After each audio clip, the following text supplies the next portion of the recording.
ধর্ষণটা হয়েছে কোন রুমে? এই মাঝখানেরটাই। তালা কই, চাবি কই? ওর রুমের চাবি কই? চাবি কার কাছে? আপনার কাছে আছে?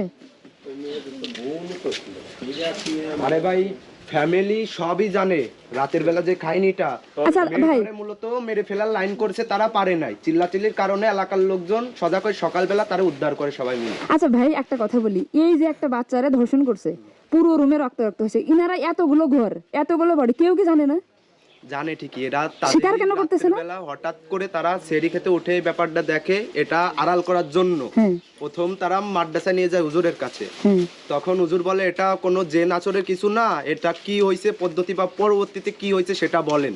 প্রথমের খায়নি, তারা বলে না, তার ব্যাগ আনে তারা ওটা মানে মানসিক কায়দায় হাসপাতালে নিয়ে যায়, বাসায় বলে না। তারা মেয়ের যে ফ্যামিলি তাদের কাছে বলে না, হাসপাতালে নেওয়ার পরে সেই ব্যাপারটা এনারা তাকে ভর্তি করে দিয়ে তার স্ত্রী প্লাস তার স্বামী হলো পলাই যায়।